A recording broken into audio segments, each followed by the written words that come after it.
All right. Tim, how we doing? We got our sound? Send in a tweet. Give me a second. Don't worry about him. We can't put that in there. No. Well, I don't know. Maybe we can. Welcome back to Aces Tech Tuesday. Yeah. Everybody. I got my good Aces shirt on, so that's going to bring me the best of luck today. Yep. We're going to talk through some of these questions, give some answers to the best of our ability. Which episode are we on now? 75. We on a triple quarter. We got the 3/4 going on. 75. 75. It's a little warm now. Starting to get the sun out in the summer. All those things. But no. Tim's right. We're here. Episode 75. Thank you for joining us. But before we do, as always, Tim, do you have any questions, quibbles, thoughts, statements, or even fashion statement tips? No, I don't really have any fashion statement tips by any means. Slow and steady. Slow and steady. Yeah. That's the best advice I got to you. Good solid polo shirt. Yeah. Classic Monday. I need a better He polo. was wearing a polo shirt. No, I had a button up on. Oh, I guess it is a Yeah. button up. I rock with a good polo every once in a while. I guess technically this would be a polo shirt. It's not polo. It's an Aces shirt. It's polo-ish. Polo-ish. All right. While you guys clicked on the video, we will get into the questions. Question 1. Camshaft Garage. How did you get that name? I feel like that would be a very coveted Do they garage only work name. on camshafts? Fresh jackpot install. Runs good. Could be a little better with some fine tuning. Facts. When starting, have to give some gas to get it running. After it's running, it's good to go. On your startup, if you look at your parked air versus ECT, or if you're doing a drive-by-wire situation, you can adjust that up a little bit. But yeah, you're just going to add more air, just like if you're doing like an HP tuners thing or what have you not. You can get in there and add some more parked air by temperature. If it's, if you have to pedal it a little bit on a cold start, means it's got a lot of fuel anyways. You need to add a bunch of air. Yeah. I usually just, no matter if it's stock or mod or whatever, I'll add 10 or 20 to it anyways, just because I like a decent startup. When it comes to drive-by-wire, you need to change that value from like, I don't even remember what it was, like 15. I changed it to like 30. And that way it's this maximum amount it'll open up whenever you're actually starting it, like where it starts from. And it'll give it a bit of a rev. If you do too much, it revs up and then takes forever to settle down. If you don't do enough, it starts and fails, or it takes forever to start and crank. So you'll find a fine balance in that.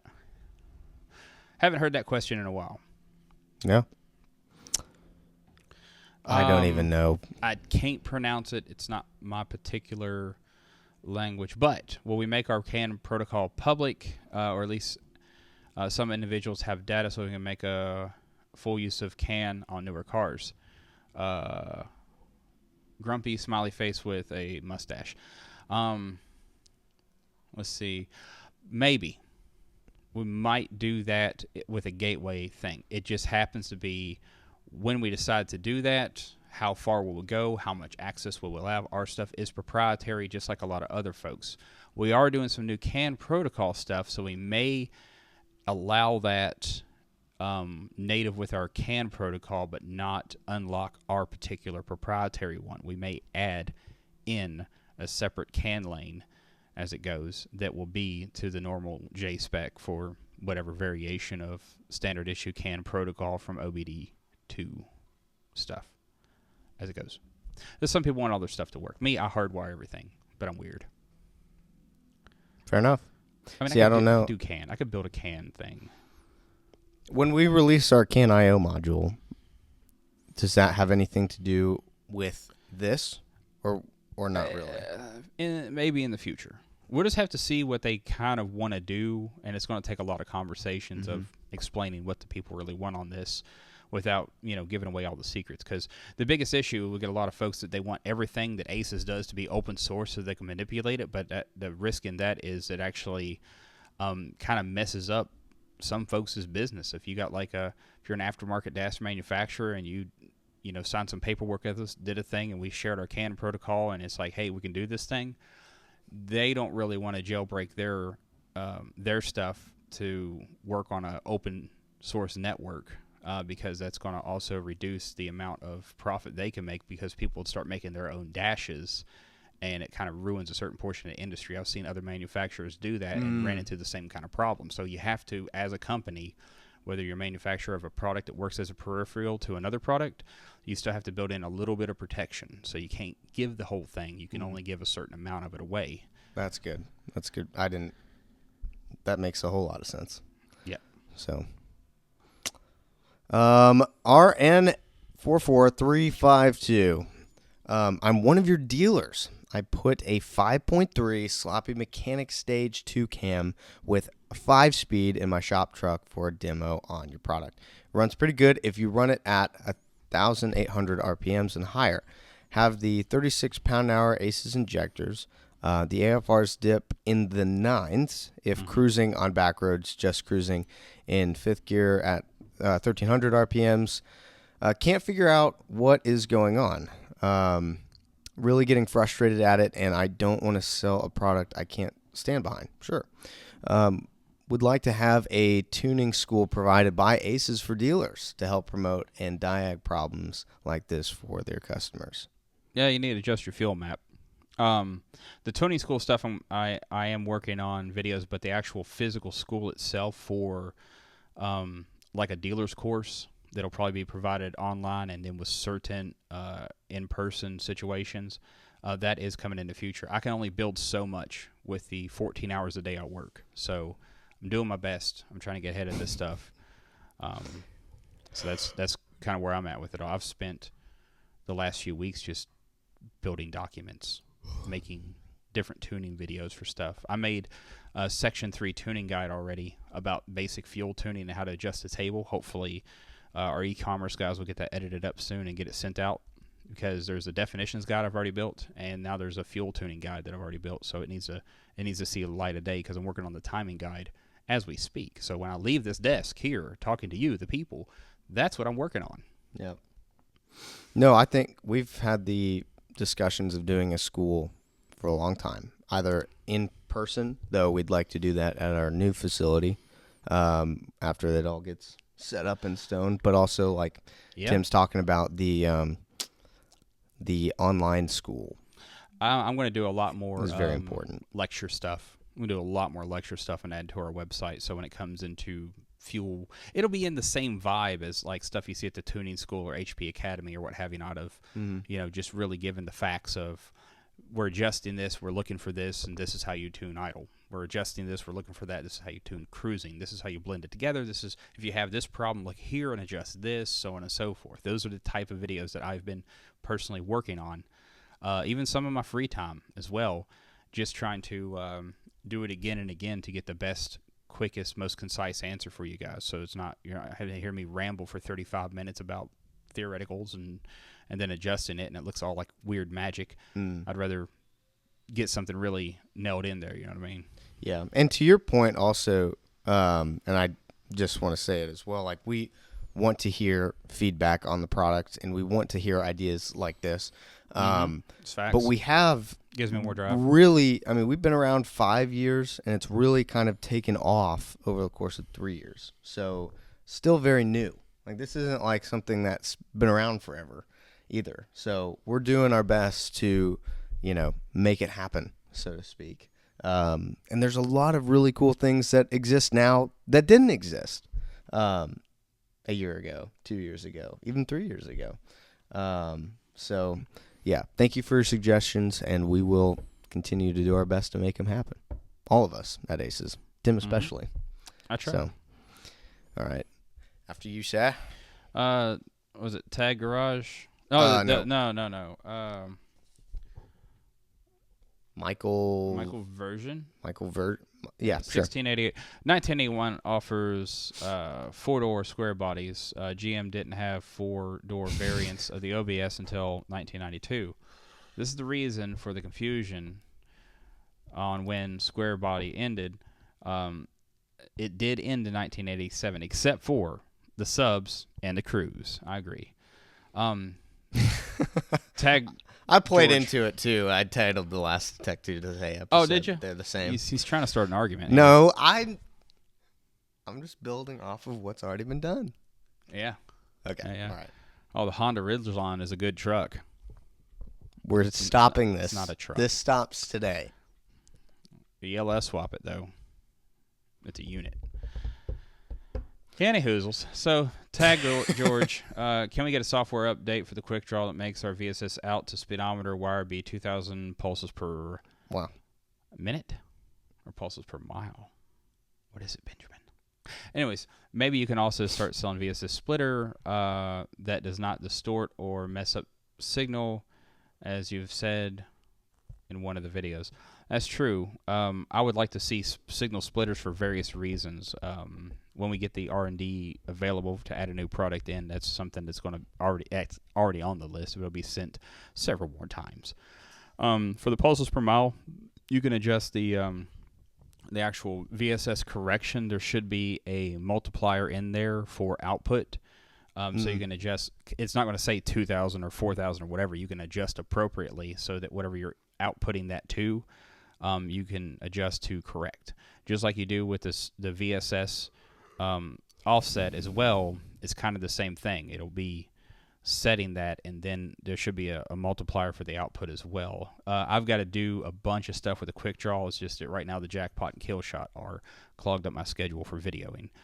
But yeah, you guys will be seeing a whole big whopper of a quick draw thing. I'm going to buy one, put it on my personal thing, and do a whole bunch of methods when it comes to activating different calibrations, different modes, paddle shifts, and adjustments, diagnostics, and such, especially for quick draw. It's something I really want to do anyways.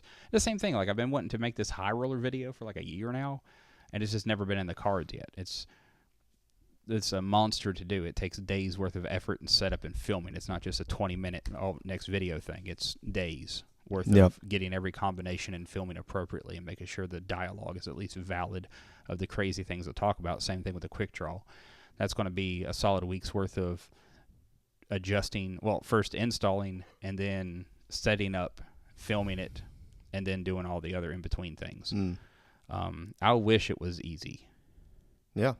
It's not the technology that's hard. It's coordinating everybody's schedule to make these things. Yep. We don't have a massive film situation going on. We got two dudes and me and then one of my guys, and that's who makes all this stuff. We do our best. We do our best. We did just come back from a show. So you've been probably seeing a lot of Good Guys, Nashville stuff. Yeah. Did you go to that? I did not. I didn't go either. Reed was the marketing guy carrying the flame, but I had a lot of people ask me if I was at the show and where I was. I said, go see the customer service guys over the booth. They're fun. A lot of the customer service guys. LeBron was there today. Yeah, LeBron, Jose, yeah, Daniel. So, all right, Jeff, aka JR. I'm gonna say Act Junior, but anyway, hey guys, I appreciate y'all doing these Tech Tuesdays. I have a Killshot 1 and was seeing some videos on making the linkage progressive by drilling the middle hole on the throttle body primary side and adjusting the threaded rod on the secondaries. Is this something that will void my warranty on the Killshot? Normally, those kind of modifications will kind of void it, but you're just trying to do a progressive setup. That's not really anything my guys are going to like hardcore hold against you. It's not like you're taking an axe to the throttle body. You're just drilling a hole in a thing that's very, very cheap when it comes to like how much that costs as compared to the whole throttle body. People doing major modifications that are just absolutely ridiculous and hacking up wiring harnesses and just smoking sensors left and right. And then they, after heavy modifications that was done inappropriately. I'm more interested in having a little bit of leeway for somebody, extended some wires and it's not bad, it's not inappropriate, it was done correctly. It's like that's easier to deal with than somebody absolutely heavily modifying it, drilling out things, oversizing things and all that whatnot. If you're just adding progressive linkage, take a snapshot of what the Killshot 2 progressive linkage looks like and kind of copy that. We just added a different type of linkage in between. I think it was carburetor based or something like that, but yeah, that worked pretty good. It's 15%. Or 15 degrees of throttle play, and then it starts to come into the secondaries. It works really good. It helps with some tip-in stuff. Yep, definitely. Not everybody wants that. Some people want them all static. Some people want them a little bit progressive. It's all depending on the flavor of the vehicle you're putting them on. Exactly. But no, I've never kicked anybody back for doing a little bit with making something progressive. We got even a few of our dealers do that just right out the gate. Yeah, I was going to say even some of our authorized tuners. I think one even came up with the idea originally. Yeah. Normally what I do, if, like, say for instance you do that and your throttle body has like a wiring issue or some internal thing goes bad, like a sensor fails and it comes back in for warranty, normally we just send your linkage back with it. We'll just keep our good stuff and put it back on that throttle body and make the swap. That way you don't have to do that again. Yep. A little bit of leeway. Yeah. I guess you could say the short answer is yes, but technically no. Technically, if you was to be hardcore on the numbers, then it's going to be absolutely not. You can't do it, can't touch it, whatever. It's like, we already have a progressive throttle body. If you're just modifying to kind of match what we're doing now, it's not the end of the world. Yeah. All right. Robbie's Hobbies 93. That's a neat name. I think the LT4 hot cam is a 3/4 cam, but I'm not great at fractions. That's a 3/4 race cam. Fair enough. I don't remember. Is this from last week? Whoops. All right. You really do the next one. What a 3/4 race cam is. That's from when you were talking about. Does anybody know what a 3/4 race cam is? Is that what it was? Yeah. You know how a cam will have it's got a 525 lift, a 600 lift, a 725 lift, 0.725. 3/4. Huh. Yeah. That's just my guess. Let me know if I'm right in the comments. I have no idea. After you, sir. Mark Hughes, 4674. You never answered a question about the 429 update on the 5-inch as of Thursday. It is still not showing on the website. Thank you, guys. What is that even about? I think he was just asking what the update was for on the end of April. Or for the 5-inch handheld into April. That was adding EGTs in, I believe. The changelog should be on the website. I guess I haven't added that. There should be, when you have the download, it should have historical things and then change logs as well. Ben's looking it up right now.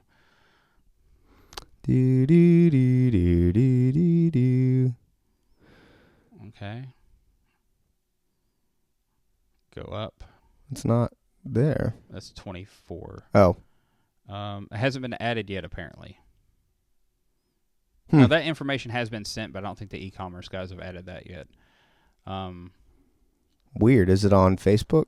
No, I have no clue. I know we used to put our change logs on Facebook, but it's, No. Yeah, not sure. I have some new I would anyways. bet it was the EGTs because that is when around the time that they came out. Yeah. That's probably what it was the EGT change so that it integrates into the HD 5-inch. Because there hasn't been anything else that I know of that has been like massively done to change things. Yeah, I know the previous handheld, you couldn't use it with the EGTs because there's no option to talk to the CAN network on that. Now we had to do the update and add the system in.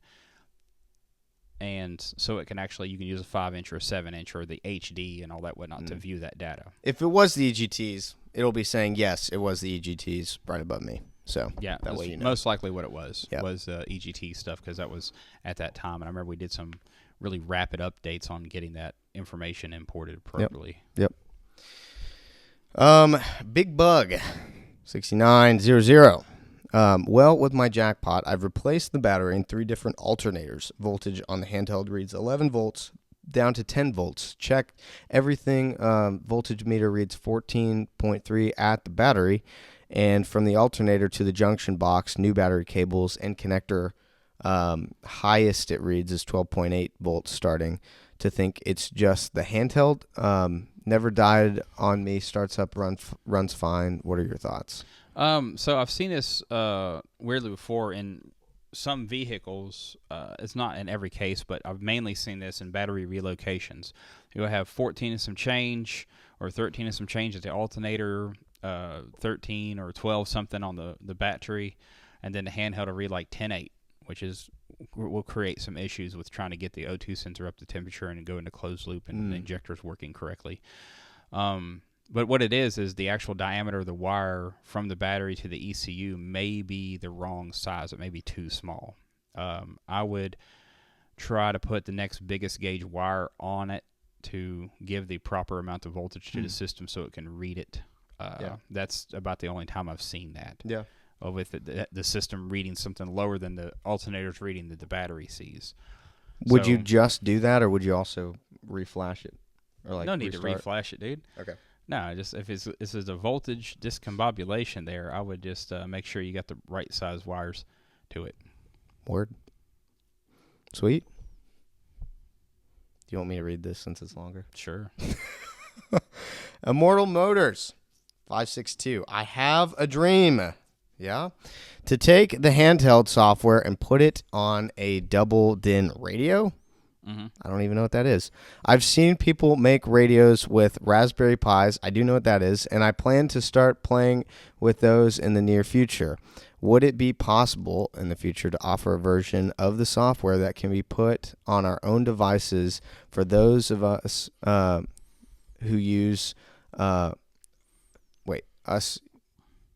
those of yous who like to play with computers. Those of us who like to play with computers. Or maybe Aces can come out with their own radio that can pull up the handheld screen. Maybe add USB pass-through for the laptop connectivity. The last bit's a bit murky because of how our CAN bus works. Right. But one thing you can look into for the future is probably as we make more expansions into our stuff and add different capabilities, you're going to see like an app.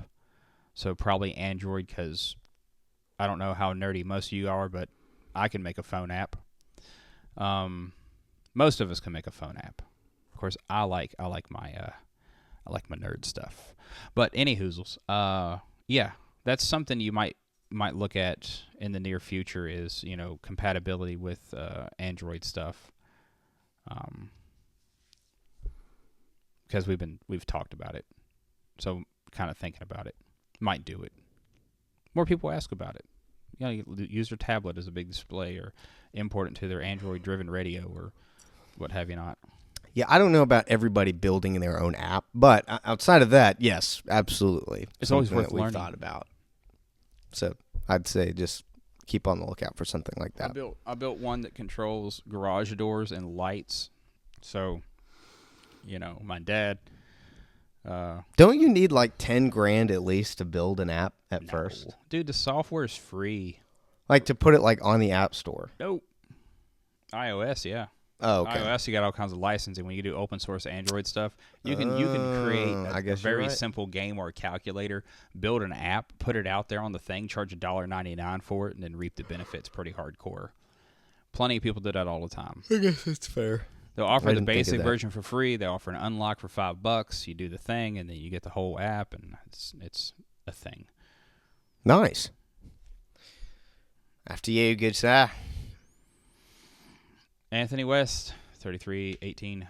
Need an intake manifold for a GM L29 big block Chevy. The OE parts are discontinued. The L29. Gee willikers. That'll give me something to look into. I have to look at the market on that and see. Oh, you're going to look it up? Yeah. L29. Oh! No, I'm just kidding. Yeah, there we go. There it is. One of my favorite things about that, it's...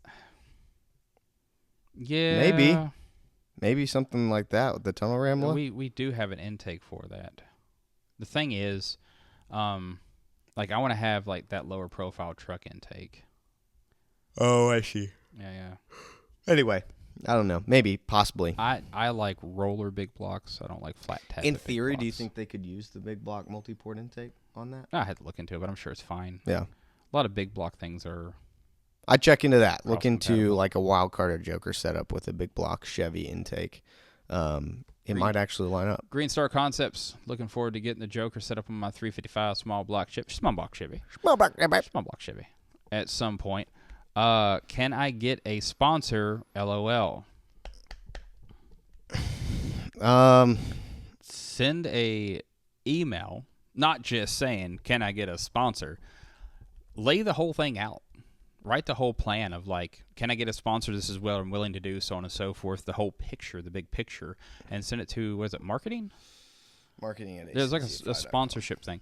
But yeah, we're a little bit slow in response to that. It's a lot because we get a lot of, it's hard to filter through hundreds and hundreds and hundreds of emails of people just dropping in, can I be a sponsor? Or there's a lot of spam. It's so true. It's true, but there's all these like amazing channels and people trying to build stuff that's hidden in there. So it's kind of hard to weed through that sometimes because we'll get every single.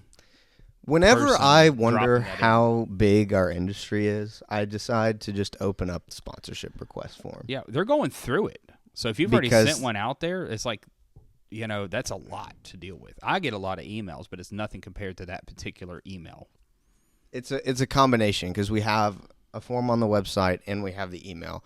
I will tell you, like I've said on other Tech Tuesdays, the best way is through the marketing email because you can add a deck, you can add your YouTube channel link, your social media, you can send pictures, you can send it will be better for you if you put in a request on marketing@acesfi.com. And we'll end it here. It'll be good if you send a lot of information, detailed information, and not just think about it like you're giving a presentation. Like your boss has called you on the carpet. It's like, hey, Thursday you're giving a presentation. Yeah. Show me what you got. And if you're smaller, I've even talked to Tim recently. He has some really good ideas for some of the smaller channels that we can do some stuff with. So no, it's true because some people, they'll have a channel that got a couple thousand people or a couple hundred people or whatever, but you got plans, you're heading in the right direction. It might be a benefit. So instead of full sponsorships, maybe something augmented off that. That's a whole different conversation. Yeah. Let's get to the next question here. Robbie's Hobbies 93.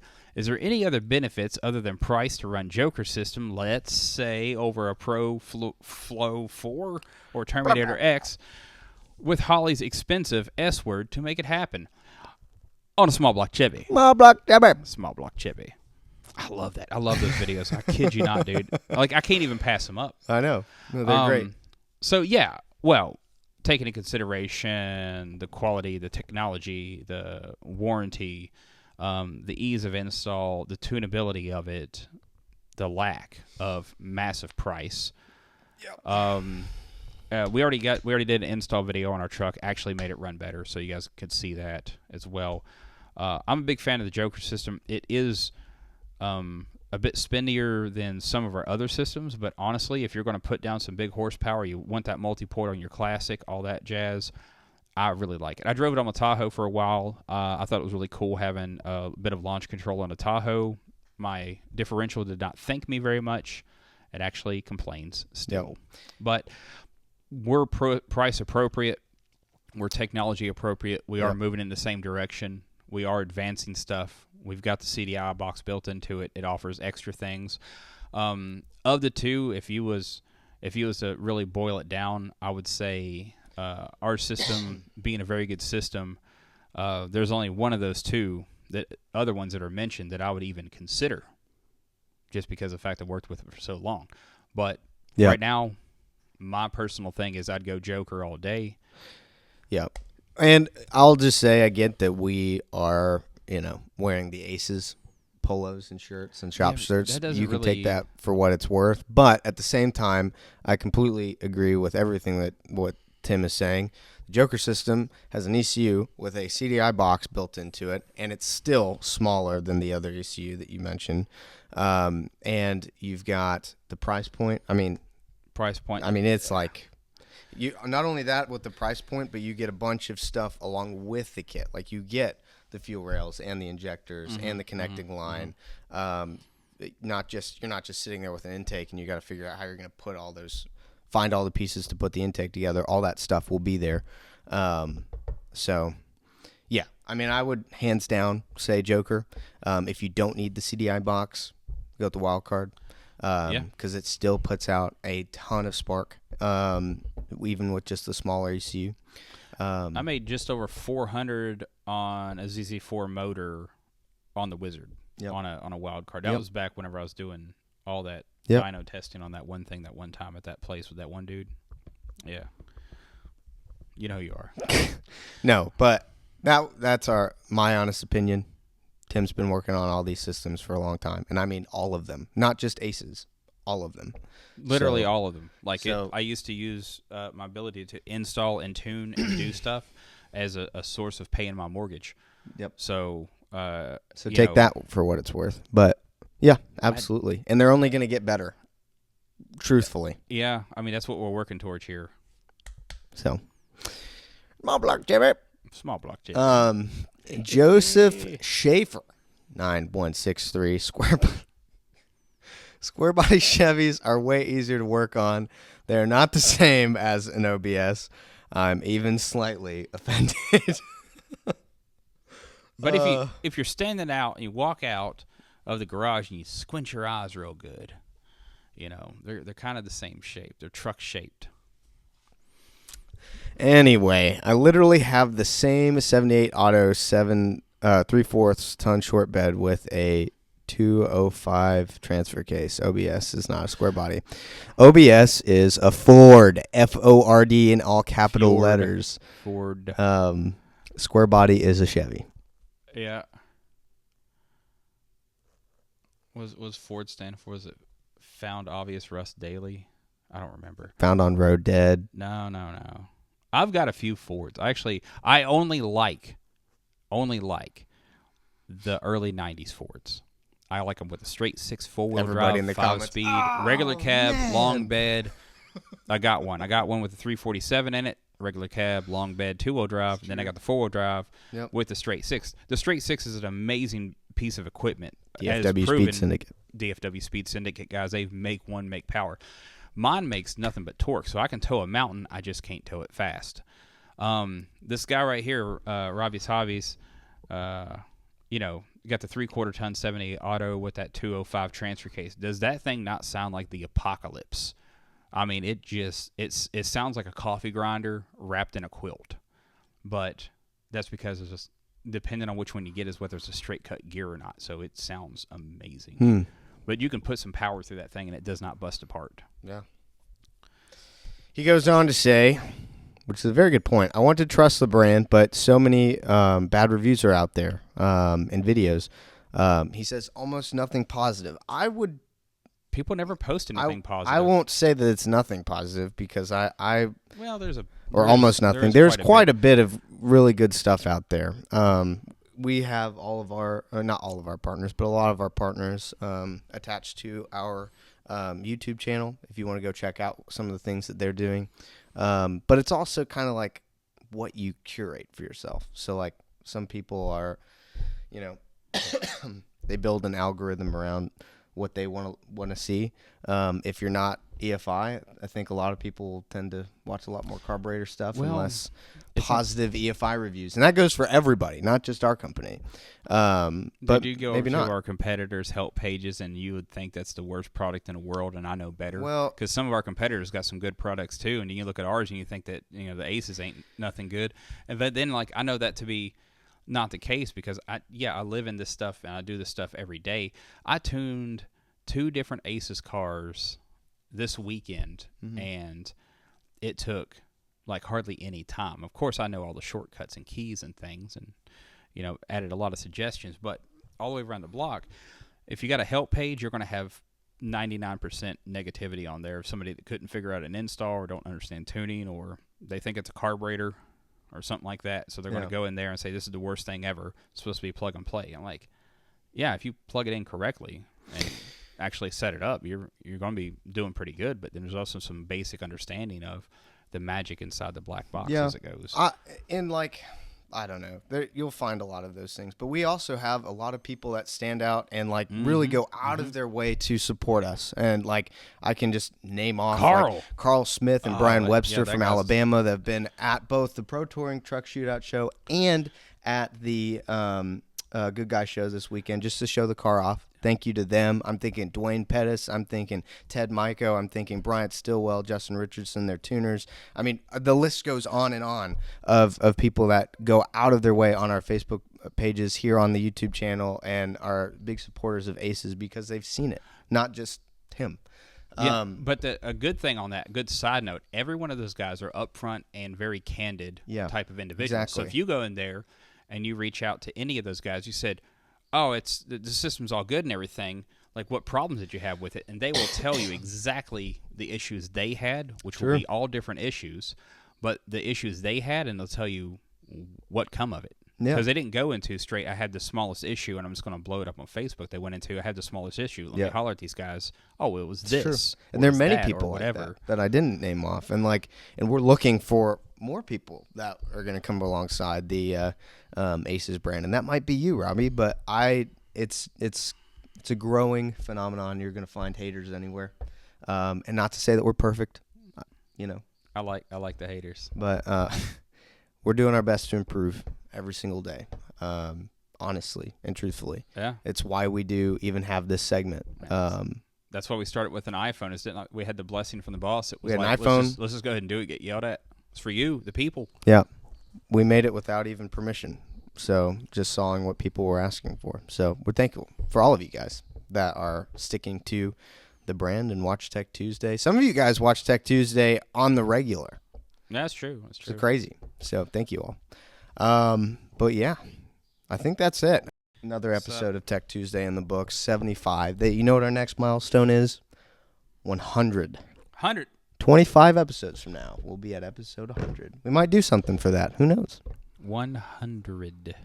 That'd be wild. Give away 100 awesome keychains and random orders. I think we do that already. We'll have to come up with something better.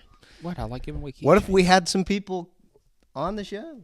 Like a lot of people. I think we should. There's all kinds of ideas. Well, I mean, I've talked to on the show, on the podcast, a few different authorized tuners, a couple of different dealers over the last few months, and they've all been quite keen on. I'd love to come on there and answer some questions with you. And feel free to peer pressure them as well, because some of them don't like being on camera. I don't really care. So we're gonna kind of make them if they will. Wow, I've got my new recruit back there, and that'll be handling our peer dealers, pressure, WDs, and influencers for any of the RMA processes in the back. I'm going to force that guy to get on camera. It's part of the job. Yep. No. But for real, thank you guys so much for watching this episode of Tech Tuesday. If you liked it, feel free to leave a like down below. If you have questions about Aces EFI or EFI in general, feel free to leave a comment down below, and we will do our best to get to it in the next Tech Tuesday video. Yep. Or if you know people that are looking to go fuel injection and are looking for some help, reviews, ideas, send them our way. We'd like to give them any help that they may, or if they have any questions, we'll help them out as well. But guys, thank you so much for watching this episode of Tech Tuesday. And like always, we'll see you in the next one. Bye for now. Bye now.